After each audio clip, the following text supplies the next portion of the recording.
नमस्कार। इस वक्त सबसे बड़ा सवाल लोगों के जहन में आ रहा है और लोग सवाल पूछ भी रहे हैं कि ये जो लॉकडाउन 3 जिसे कह रहे हैं लोग, सरकार चाहती है उसे कहा जाए कि लॉकडाउन ख़त्म करने का ये पहला चरण है।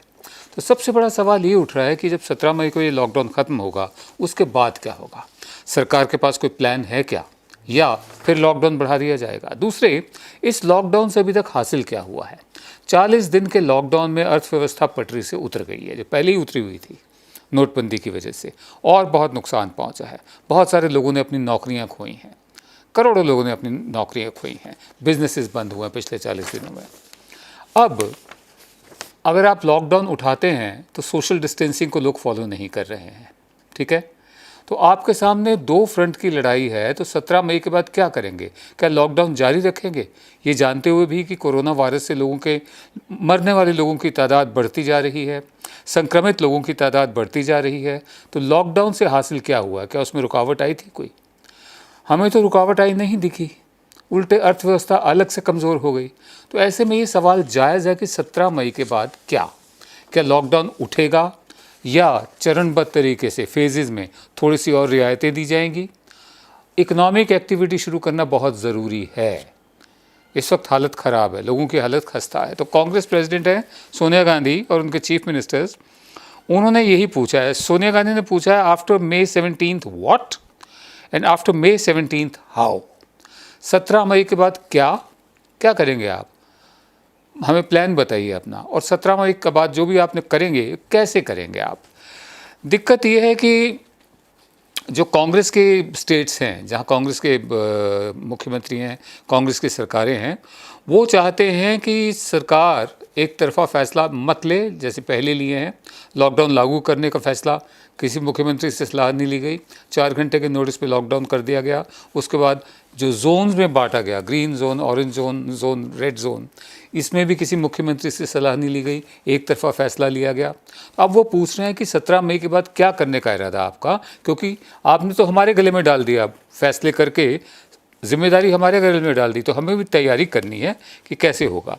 एक वीडियो कॉन्फ्रेंस हुई थी ऑल इंडिया कांग्रेस कमेटी की, जिसमें मुख्यमंत्रियों ने केंद्र पर आरोप लगाया कि ये पूरी प्रक्रिया को और भी मुश्किल बना रहे हैं। जो स्थिति, जो हालात हैं, मुश्किल तो हैं ही, उनको और ज़्यादा मुश्किल कर रहे हैं एक तरफा फैसले लेकर। साथ में ही उन्होंने ये कहा कि जो केंद्र सरकार है वो राज्यों की मदद नहीं कर रही है, फाइनेंशियल एड नहीं दे रही है।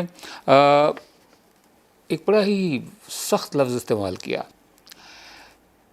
राज्यों की मदद नहीं कर रही है, माली तौर पर, पैसे के तौर पर मदद नहीं कर रही है, ऊपर से इकोनॉमिकली एंटी नेशनल एक्ट कर रही है। मतलब अगर माली निगाह से देखा जाए, अर्थव्यवस्था की निगाह से देखा जाए, तो देश के खिलाफ काम कर रही है, पेट्रोल और डीजल के टैक्सेस बढ़ाकर। कोविड-19 जो है, कोरोना वायरस जो चल रहा है, कोविड-19, ये वैसे ही इमरजेंसी है, और कम से कम सरकार को इसका 75 से 85% जो रेवेन्यू आ रहा है ये कीमतें बढ़ाने से, वो राज्य सरकारों को देना चाहिए, ताकि राज्य सरकारों के पास कुछ पैसा हो कोविड-19 हेल्थ और इकोनॉमिक इमरजेंसी से जूझने के लिए। इसलिए सवाल पूछा जा रहा है, after May 17 what, after May 17 how? कौन कौन से ऐसे आधार हैं या मापदंड हैं जो सरकार इस्तेमाल करेगी कोरोना वायरस का जब लॉकडाउन ख़त्म होगा? अगर सरकार उसको लंबा चलाती है लॉकडाउन को, तो मापदंड क्या होंगे? अर्थव्यवस्था कैसे चलेगी? कौन कौन सी गतिविधियां खुलेंगी, या खुलेंगी भी सही? बात स्पष्ट हो गई, लॉकडाउन से कोरोना वायरस के जो रफ्तार है उसमें कोई कमी नहीं आई है, वो बढ़ती ही रही है। मैं आपको कुछ बताता हूँ, फिगर्स मेरे दोस्त हैं श्याम मीरा सिंह, उन्होंने कुछ फिगर्स दी हैं। पहला मामला 30 जनवरी को सामने आया कोरोना का, उसके 45 दिन बाद जाकर 100 मामले हुए। 45 दिन, 100 से 1000 केसेस होने में सिर्फ 14 दिन लगे, 1000 से 10,000 होने में 16 दिन लगे, 10,000 से 20,000 होने में सिर्फ 8 दिन लगे, 20,000 से 30,000 केसेस होने में सिर्फ 7 दिन लगे, 30,000 से 40,000 होने में सिर्फ 4 दिन लगे, और 40,000 से अब 50,000 होने में सिर्फ 3 दिन लगे हैं। कोरोना के 53,000 मामले ऐसे, 53,000 से ज़्यादा मामले क्रॉस हो चुके हैं। जिस दिन लॉकडाउन शुरू किया था उस दिन टोटल कोरोना केसेस सिर्फ 500 के करीब थे, जबकि पिछले 24 घंटे के भीतर ही 3,900 से अधिक कोरोना केसेस सामने आ चुके हैं। कहने का मतलब ये है कि लॉकडाउन जो है वो कोरोना को रोक नहीं पाया है, एक्सपोनेंशियली कोरोना बढ़ रहा है। तो ऐसे में 17 मई के बाद सरकार क्या लॉकडाउन जारी रखेगी? अगर जारी रखेगी तो क्या उसको अभी तक फ़ायदा हुआ जो होगा? और अगर जारी रखेगी अर्थव्यवस्था का क्या होगा? जारी नहीं रखेगी तब कोई प्लान है या फिर एक बार फिर एड हॉक फैसले या थाली घंटी बजाओ और दिए जलाओ जैसी या फूल बरसाओ, इस तरह की चीज़ें होंगी? या कोई प्लान है, रोड मैप है? ये सवाल जायज़ है पूछना सरकार से। देखिए, सोशल मीडिया की ताकत देखिए, आप मीडिया की ताकत देखिए कि जहाँ पहले कर्नाटक में कल ट्रेन्स चलनी थी, लेकिन बिल्डर्स की लॉबी के साथ मीटिंग के बाद वो ट्रेन्स कैंसिल कर दी गई। 3 ट्रेन चलनी थी कल बेंगलोर से दानापुर बिहार के लिए, वो कैंसिल कर दी गई। अब प्रेशर के तहत आकर, मीडिया का प्रेशर था, सब ने आवाज़ उठाई, हमने भी उठाई, वो ट्रेन्स फिर शुरू कर रहे हैं। लोग बाग अपने अपने घरों को जा पाएंगे, जो प्रवासी मजदूर हैं, जो माइग्रेंट लेबर हैं, जो जहाँ जहाँ जगह जगह फंसे हुए हैं, वो अपने घरों को जा पाएंगे। कर्नाटक ने अपना फैसला दूसरी दफ़े पलटा है, वापस लिया है। अब वहाँ से गाड़ियाँ चलेंगी, रेलगाड़ी चलेगी। सवाल ये उठता है कि जब ये जितने भी मजदूर घरों को जा रहे हैं, ऐसा हमने दृश्य पहले कभी नहीं देखा था। पार्टीशन जब हुआ था सन 47 में, तब की फ़ोटोज़ हमने देखी हैं कि गाड़ियों की छतों पर लोग बैठे हुए हैं, पैदल जा रहे हैं, बैलगाड़ियों में आ रहे हैं, इधर से भी आ रहे हैं, इधर से जा भी रहे हैं। इतना बड़ा माइग्रेशन जो हुआ था 1947 का, इतिहास का बहुत बड़ा माइग्रेशन कहा जाता है। इस दफ़े उस स्तर का तो नहीं है, बल्कि उसके आसपास ही है। इतना बड़ा माइग्रेशन जो हो रहा है, लोग इसे पलायन कहते हैं। ये श्रमिक अपने घर जाना चाहते हैं, ये मज़दूर अपने घर जाना चाहते हैं। 40 दिन पिछले लॉकडाउन में बंद है, तनख्वाहें नहीं मिली हैं, रोज़ी रोटी का इंतज़ाम नहीं है, और इनको घर जाने से भी रोका जा रहा था। कर्नाटक में कम से कम अभी भी इनका मूवमेंट पूरा नहीं हुआ है। सरकार ने अब ट्रेन चलाने की सोची है, वरना लाखों की तादाद में पैदल औरतें, बच्चे, बुज़ुर्ग वापस अपने अपने गाँव को जा रहे हैं। सरकारों को ये भी समझ में आ रहा है कि हमारी अर्थव्यवस्था की रीढ़ की हड्डी यही मजदूर हैं, यही फैक्ट्रियों में काम करते हैं, यही खेतों में काम करते हैं, यही कंस्ट्रक्शन साइट्स पर जो बिल्डिंग्स बनती हैं वहाँ काम करते हैं, यही सर्विस सेक्टर हमारा देते हैं, यही हमारे ड्राइवर्स भी हैं, यही हमारा और काम भी करते हैं सब। अब समझ में आ रहा है सरकार को।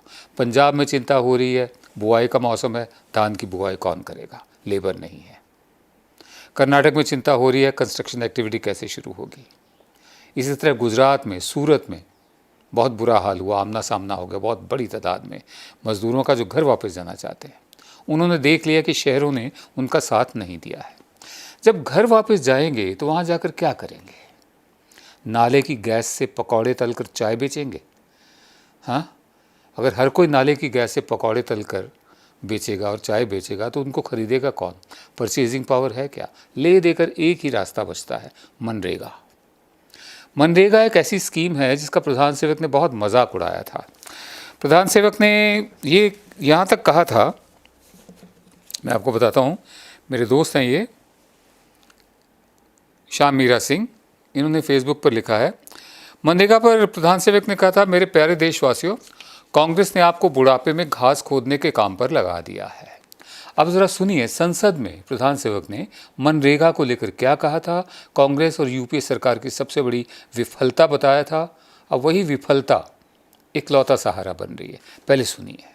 मेरी राजनीतिक सूझबूझ कहती है कि मनरेगा कभी बंद मत करो।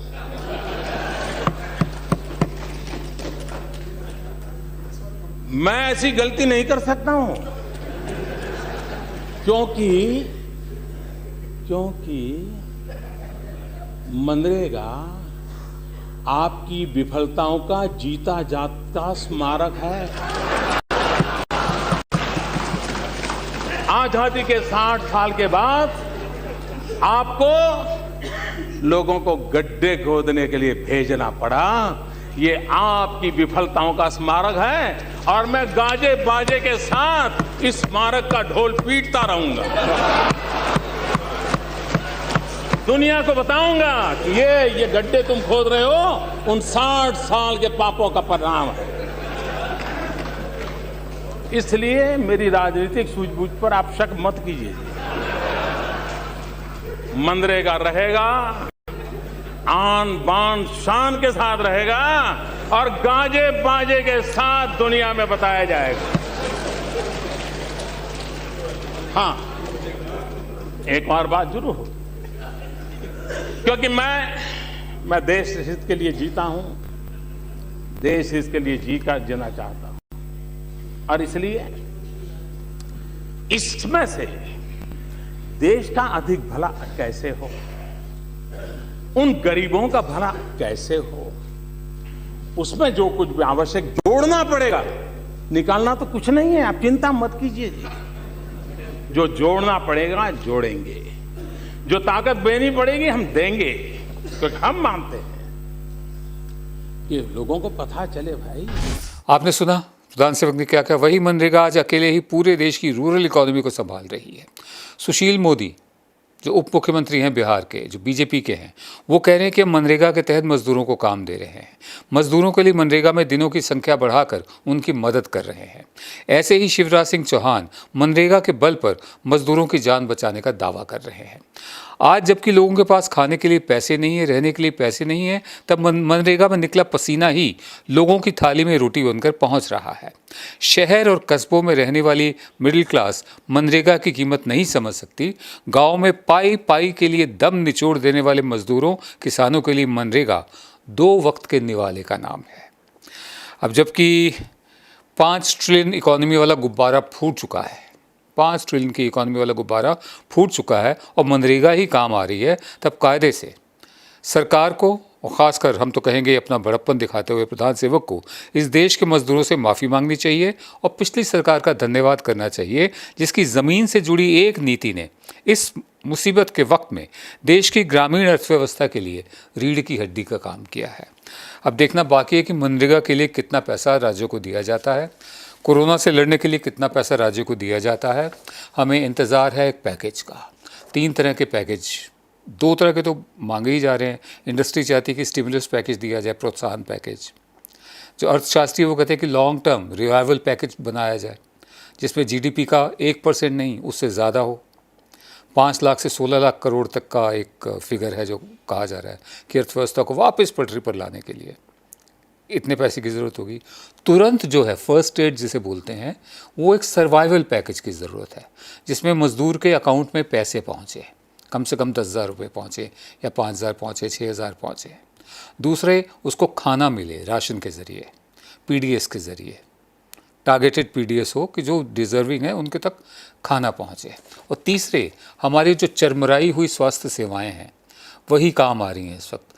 प्राइवेट वाले काम नहीं आ रहे, बहुत कम काम आ रहे हैं।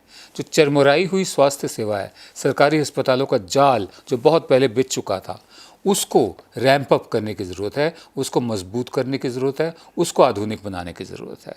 तो सर्वाइवल पैकेज 1, स्टिमुलस पैकेज 2, उस पर भी बहस हो सकती है कि दिया जाना चाहिए या नहीं दिया जाना चाहिए इंडस्ट्री को, और रिवाइवल पैकेज 3। अब 17 मई के बाद सरकार का क्या प्लान है, अगर प्लान है तो हम जानना चाहेंगे। नमस्कार।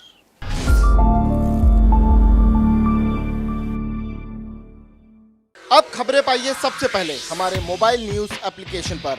एंड्रॉइड या iOS प्लेटफॉर्म पर जाइए, HW न्यूज नेटवर्क को सर्च कीजिए, डाउनलोड कीजिए और अपनी सुविधानुसार भाषा का चयन कीजिए। खबरों की भीड़ में अपने काम की खबर पाते रहिए।